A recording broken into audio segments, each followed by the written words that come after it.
Hiya, Alan here. Welcome to my latest YouTube video. And this one is in response, another one in response to the same question asked. How can we avoid scams in international trade? And it got me thinking, and I thought, wow, that is a good question. And I went through my my long history of since I started business, and I thought, how many scams are you aware of that happened in your career? And I emphasize, I didn't say how many times was I scammed, but how many times did somebody try to scam me? Now, as you all know out there's scams and there's scams. You can have this, the usual scam. I have 50 million pounds, but I can't get it out of the country. Or 150 million pounds. I can't get out of the country. I need your account to put it in, blah, blah, blah. So you've got those type of scams. And I have them maybe one a month on my landline phone, and people ringing up and they're saying, they can sell me the earth for £2.50. Okay, we just put down the phone. In my case, I use a couple of expletives, which I shouldn't at my age. I should know better how to control myself, but I don't. Okay, so we're not talking about those scams. We all know those scams.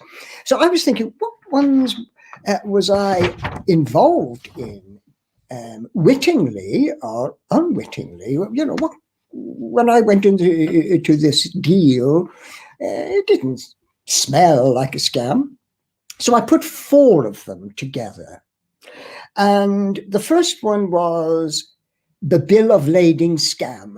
I'm trying to keep it in international trade rather than commercial scams. The bill of lading scam. Okay, now, how did that happen? That was when I was running a freight forwarding company. And I had a request. Could you please quote 4? And they gave me, and to be very frank with you, I forget the exact number, but I'm going to say 10. It was roughly around 10. 10 Caterpillar tractors to be shipped from the UK to, and they gave me the port of discharge. I gave them a very competitive quote. And then they came back and they said to me, where does that come from? What port of loading? And I told them, and at the time, I think it was Felixstowe in the UK. I said, no. We don't want it out of Felixstowe. We want it out of Shoreham. Now, Shoreham is one step above a fishing port. And I thought, why would you want it out of Shoreham? So I asked them, due diligence. And their reply was, well, all the tractors are located in the south of England and Shoreham is the nearest port. It's feasible. That makes economic sense. Yeah, okay. And then they said, okay, can you book the cargo? Yeah, I can book the cargo. And there was a ro-ro vessel going out of Shoreham, which I never knew of, to be quite frank with you. And I booked it. I booked 10 units. And that was it. So after the day of loading, I contacted the shipping line's agent in Shoreham and said, could you release the bills, please, for the 10 units? And they came back to me and they said, no, Alan, sorry, there's only 8 units delivered and shipped. We cannot give you a bill of lading for obvious reasons for 10. And I thought, okay, that makes sense as well. Too late delivery. Nothing to kind of worry me about. The only nagging thing was, why Shoreham? It didn't really hold water that all the caterpillars were down around Shoreham, excuse me, Anyway, I rang the shipper and I said to the shipper, sorry, but you were short shipped too, so I can give you bills of lading for the 8 units shipped. I can't give you anything else after that. And they completely went funny and they said, but we're claiming on a letter of credit for 10. And I said, yes, is part shipment allowed? And they said, no. So we've got to get paid for 10. I said, well, you can't. He said, yes, we can. All you have to do is make out a set of bills of lading, in other words, scrap the originals, for 10 units. And he said, the bank won't know any difference. The bank, and they were clued in, the bank must accept documents as tendered. So if it says 10, they're not going to ring the shipping line's agent in Shoreham and say, oh, did you put 10 on board? No, that's not the bank's business. They get a bill of lading that says 10 on face value, they pay. Okay. And then, of course, I realized, oh, hang on, this is a scam. He's trying to shortchange the customer in Saudi Arabia. So I said, no, of course I can't. Of course I can't. I can only give you the official bill of lading for 8. And they went further and said, well, can you give us the certificate of origin for 10? And I said, of course I can't give you the certificate of origin. Anyway, okay, at that point it became heavy and they were kind of leaning on me mentally, not physically, obviously, but mentally, phone call after phone call. You better give us for 10. You better. Anyway, in the end, I reported them to the police, as any good person would. And the police took it over. And they found out that this company was doing this all the time. They were short shipping, but charging for the full on a letter of credit. They were hopping around different companies, different countries, so they couldn't be traced in the same country. Anyway, they were caught. They were caught, and apparently they, as I say, they were doing this for yonks. And not one freight forwarder said no. I'm not a saint. You won't see a halo. You'll see a bald spot there, but you won't see a halo there. But come on, you use your head. You use your head. You don't want to be part of a fraud, a scam. So that was my bill of lading scam, where bills of lading are made out for more illegal bills of lading. Illegal bills of lading are made out for more items than being shipped. Pretty common. I was going to say very common, and I stopped myself because it's not very common. Pretty common. Pretty common. And sometimes freight forwarders are coerced into doing this, not all, but some, because of the money. They dangle a lot of dosh in front of your face. What's an extra 5,000 to them? 4,000 pounds? Nothing. But to a small freight forwarding company, wow. 5,000 for making out a bill of lading for 10 items instead of 8? Okay, so that is a bill of lading scam, and bill of lading scams come in all forms, like the shipper saying to the freight forwarder, these bills of lading are closed bills of lading, in other words, there's damage to the goods. Can you get me a set of clean bills of lading? That's a scam. And in one case, a freight forwarder rang me from Felixstowe and said, you won't believe this, Alan. I've just seen one of my staff making out fresh bills of lading unclosed. He said, I didn't fire them because they weren't trained properly. Can you come up and train, blah, blah, blah, blah. So there's lots of scams on bills of lading. And all I'm going to say to you is just be aware. Just be aware. And never fall for the cheap trick, oh, come on, help me out to get my money and all of that stuff. That's a bill of lading scam. A training scam. A training scam. nothing directly to do with shipping, but in international business. I was approached by a training company. I won't mention the country they were in for ethical reasons. And they said, Mr. Bracken, could you possibly quote us for in-house training in Beijing? And they gave me the subjects. And it was very interesting. The first one was cultural norms in Europe, business norms in Europe. Okay. And I was to talk and present talks on how you do business in Europe as opposed to how you do business in their country. The culture of business. You don't bribe people, not that often. You don't bribe people. This is the way you conduct yourself at meetings. So it was really wonderful for me. I really wanted to do this.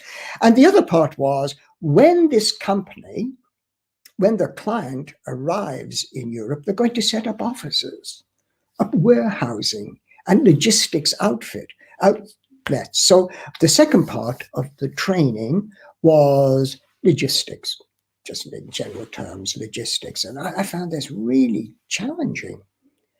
But I thought, I don't know this company from a hole in the wall. Who are they? So the first thing I did was I rang I'm just trying to think which one I did first. Yes, their Chamber of Commerce in London. And I rang them and I said, look, I've been approached by a training company in your country. Can you check them out? Are they a registered bona fide trader? And they were brilliant. They said, yeah, we'll go back. We'll find out. We don't know here, but we'll find out back in the country. And they said, in the meantime, just ring the Chinese commercial section and they can check them out. That it's a bona fide company. They're not wasting your time or trying to rip you off, etc., etc. So I did, and it came back positive. Yes, there is such a training company. Yes, the managing director is Mr. Such and such and such and such. So I put in my proposal and I put in my fee. It was received by return, and I asked for a deposit. They sent me the deposit. Gave me my bank details, and then we arranged a training date and dates. They sent me my air ticket, which I find surprising because most companies are very mean. And they sent me an air ticket for business class, and I thought, oh, these guys are okay. So I have a business class air ticket. I arrive at the airport. I'm met at the airport. I'm brought to my hotel. I'm told to take a day off and relax, and they would come for me the next day, which they did. They took me to their office, and then they revealed to me the company I would be training. And I kind of went, oh, wow, it's a world brand name. And they said, you'd be training recent graduates, young people between 23, 30. I thought, wow, this is really good. Teaching young people. Wow, I love it. Anyway, I spent 2 days in the training company's office, and they went through all my PowerPoint. And I noticed, which was slightly odd, the lady that was my liaison officer there was taking copious notes of everything I said and blah, blah, blah. Anyway, day arrives. They bring me to this magnificent company. I go into this unbelievably beautiful training room with every facility in it. Oh, wow, I felt really good. And I started off and I said to the lady, are you going to go back to your office and, just collect me at 5 o'clock or whatever? She said, oh, no. I'm going to sit beside you. Oh, okay. I'm a guy, I've been doing this for years and years and years and years. I don't need guidance. And they all spoke English, so I didn't need an interpreter. But she was taking copious notes, and she was asking me questions. Yes, but Alan, if you do this, and the audience weren't asking me, and blah, blah, blah, blah, and she'd write it down. I never thought anything of that, to be quite frank with you. I did it. Everybody clap, clap, clap, clap, clap. Took me out to dinner. And the idea was that I was to go to a second city in 2 days' time and run the course over again for the same client, but different audience, obviously. So I said to her, I've got 2 days off. I want to do a bit of sightseeing and blah, blah, blah, blah, blah. And then I'll be ready to go to the second city. And she said to me, oh, did we not tell you they cancelled? I thought, oh, well, it's cancelled just like that. Did I do a bad job here? She said, no, no, no, no, no, you did a great job here. We're all happy. But they cancelled. Okay, so I said, you can go back to the UK, have a few days on us here, but then you go back to the UK. So, yeah, okay, no problem. And I happened to be at the dinner that night that the company I was training put on for me. That's very important. And in conversation with a young lady sitting beside me, I said to her something along the lines, it's a pity, I really enjoyed myself here, such lovely people, so welcoming, and blah. I said, it's a pity I won't be doing the course again in such and such a city. And she said, sorry? I said, they cancelled. I said, no, they didn't. No, the course is still running. There's about 50, 60 people on the course. Are you sure, Alan? That's what they told me. They don't want me. Okay. So I got back to my hotel and I asked the lady who employed me, I said, I heard you're running the course. And she said, no, Alan. She doesn't know what she's talking about. But in the meantime, I had asked that young lady, can I have your email address? I'd like to just keep in contact with you about this second course. So she said, yeah, okay. So I come back to England, get me your computer, go, contact her. How are you? Was there a second course? She said, yes, of course there's a second course. I said, may I ask you who delivered that course? She said, yeah, the training lady you were working with. Bam, it hit me. The scam was not taking money from me or anything like that. The scam was they didn't want to pay me for the second tranche. So this is why the lady was taking copious notes, wanted a copy of my PowerPoint, and sat beside me for the week I was delivering these lectures as such, and she was taking copious notes. She wanted to do it herself and not have to pay me. So her company would make much more dosh. Scam. You see, they don't have to be sophisticated scams, scamming your bank account to say, it's a scam. Now, I took the precautions of finding out was she a bona fide company, was the client bona fide? Well, we didn't have to chase that because they're a world-renowned name. But you see her little scam? Get this guy over from England, suck his brain out, and then just say, bye-bye, we're only paying you for half your fee. Now, okay, I could have gone into breach of contract, blah, blah, blah. But come on, they're in one country, I'm in another country. By the time I pay for legal fees, it's more than my remuneration for giving it. So, you kind of grin and bear it and say, well, never again, Alan. Well, okay, that happened. So that was my second scam. And I call it the training scam. Okay, now the last one I'm going to look at, because otherwise I could be yum for 10 hours here, to be honest with you, but I'm just trying to make it relevant. And I call it the illegal immigrant scam. Now, this is the one I did win. This is the one I actually sussed out before they scammed me. Okay, no, this is with it.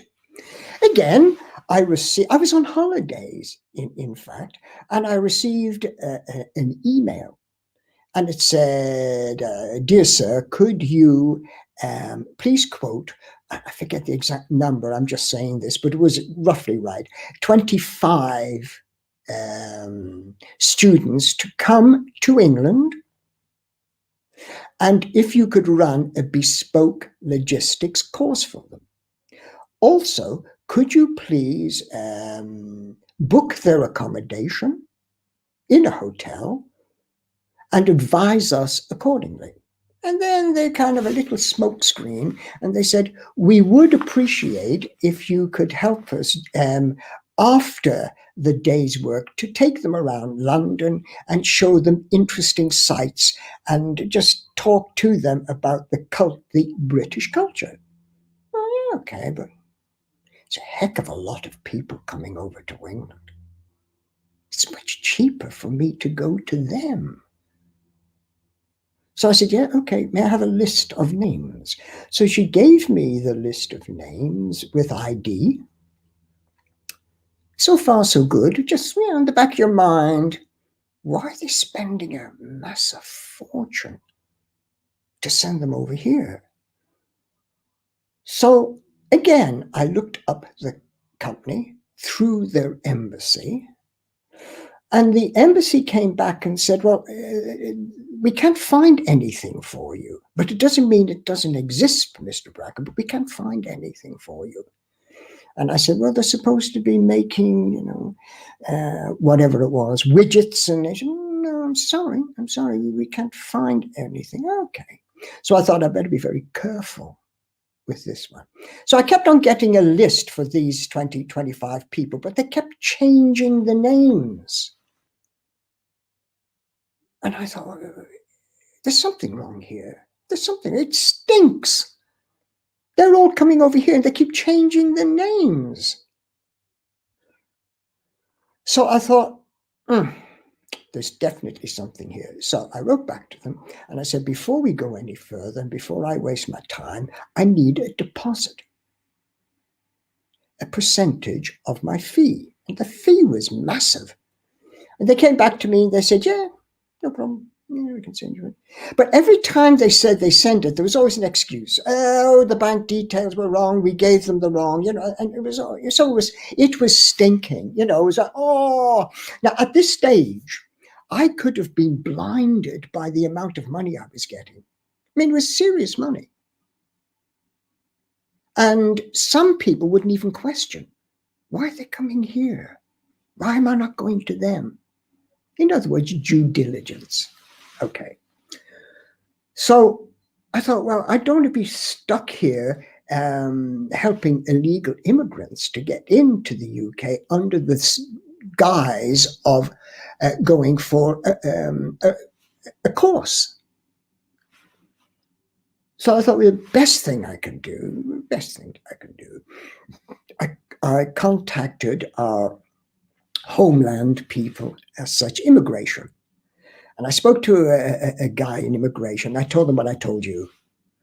And he was totally nonplussed. Yeah, okay, yeah. I said, but it kind of stinks, doesn't it? There's changing names all the time. It just doesn't sound right. It could be that I could be part of a scam to bring in illegal immigrants. He wasn't really perturbed. He said, well, yeah, okay, but we can't prove anything, can we? I said, well, I can give you their names and their ID number and the purported company they all work for. I can give you lots of information. I said, surely you can check it out when they come through. And he wasn't very interested. Okay, so I rang back again and I spoke to somebody else and they went, wow, thank you, Mr. Bracken. Thank you very much. Can you please send me the names, the IDs, the person you spoke to, the name of the company again? We will pass that on to our embassy, and we will be making sure that if they do click in here, that, they'd be flagged up. Thank you very much. And I said, am I being silly? And he said, no, it stinks. It stinks. He said, this scam is a normal scam. You're not the first one to be kind of caught in it. They do it all the time. And he said, unfortunately, greed kicks in. He said, may I ask you how much they were offering you? And I told them. They went, what? I said, yeah, exactly. This is why the red flags kept on. I'm not worth that money. I can tell you now. I might think I'm great, but I ain't that great. So what happened was HMRC immigration officers were waiting for them. they also put out a notice to the embassy where they likely to approach for visas. So they had their bases covered, and they thanked me and thank you very much. But under my breath, I think I've lost a package on this. I should have let them all in and run away with the money. Seriously, not of course. I wouldn't do that. So what I've done here, and I hope you appreciate it, we didn't talk about international scams. All I'm saying is that old adage, let the buyer beware. If it's too good to be true, more than likely it's not true. These are the golden rules. Let the buyer beware. If it's too good to be true, come on. Now, use your head. Do not be suckered in by vast profits. You get nothing for nothing in this world.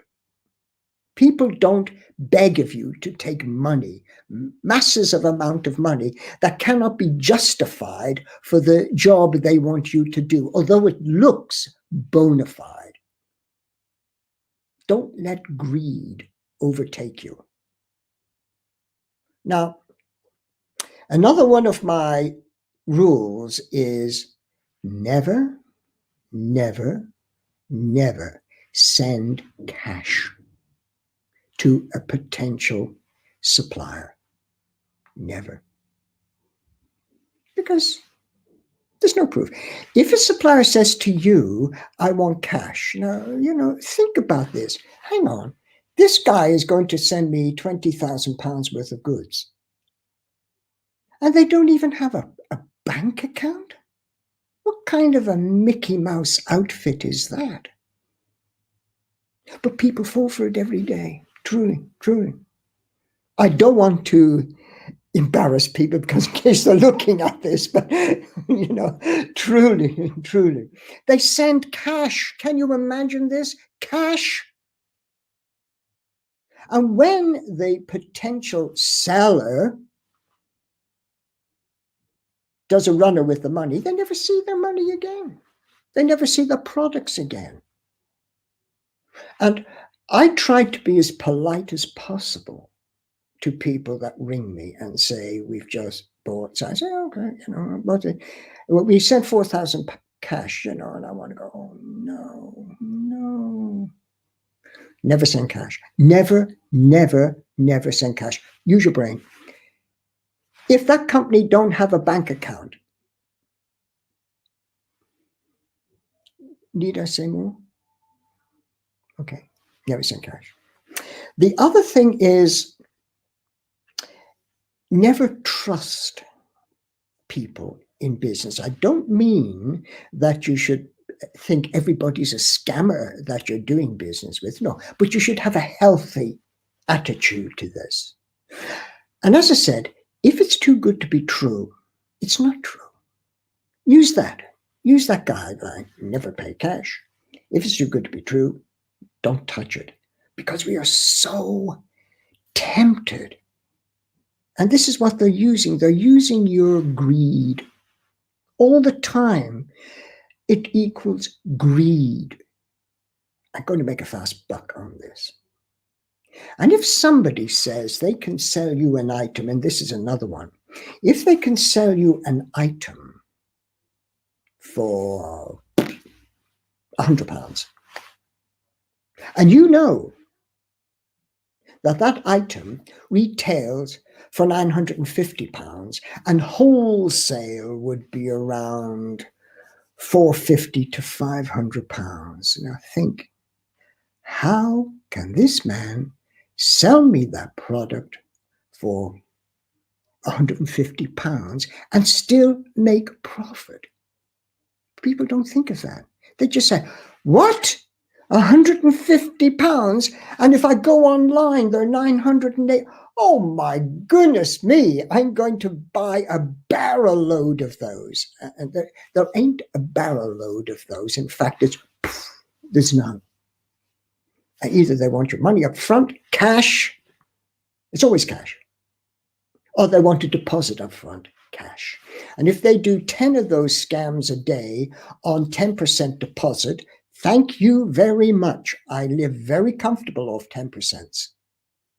So I'm going to finish off here, but I would say to you, I've just shown you a bill of lading, the training scam and the illegal immigrant scam.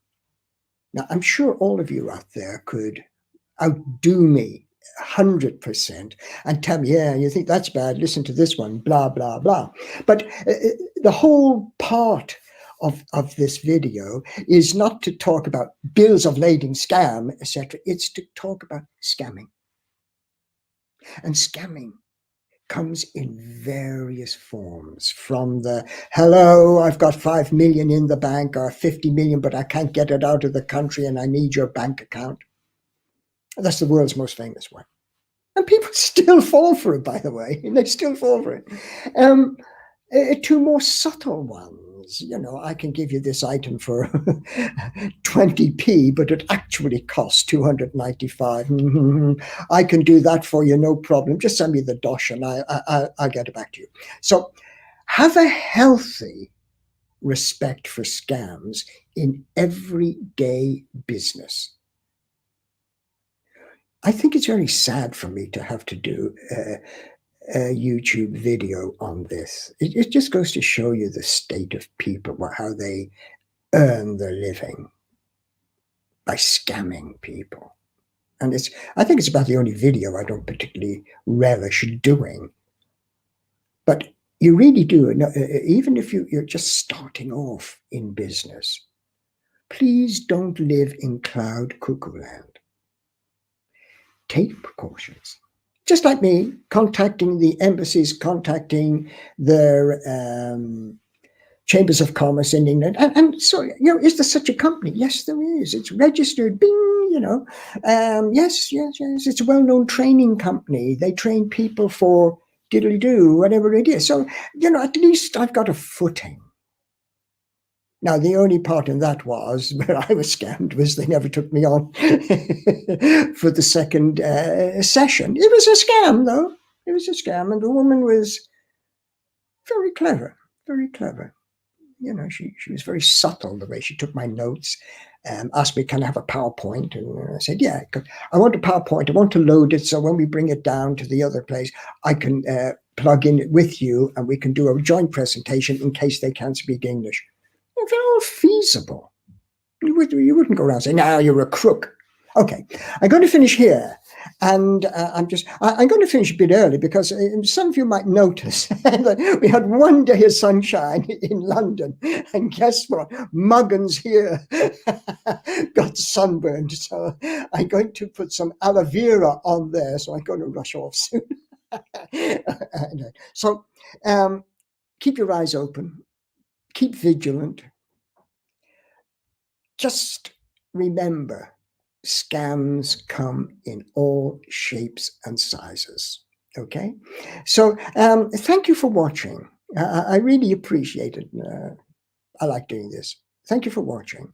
If you have any suggestions, except don't do any more, Alan. I won't listen to that suggestion. But if you have any more suggestions for subjects that are related to international trade directly or indirectly on any subject, let's know. Let's know. And if I get enough people asking for the same thing, I present it to you and we can take it from there. So I really do appreciate that you take the time to watch these videos. I really do. And also, I'm really happy when I get requests for other ones, because I think, well, they must like the last one, so they want to do another one, okay? And obviously, I'm human. I like it when somebody says something nice about my efforts at my old age to do these. So,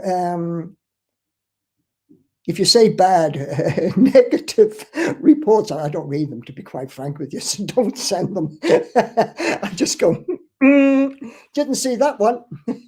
Anyway, goodbye for now. I'll be back here again. In the meantime, everybody, please, in these conditions we're in, please keep well and please keep safe, because I want you all back here again soon. Okay, take care. Bye-bye.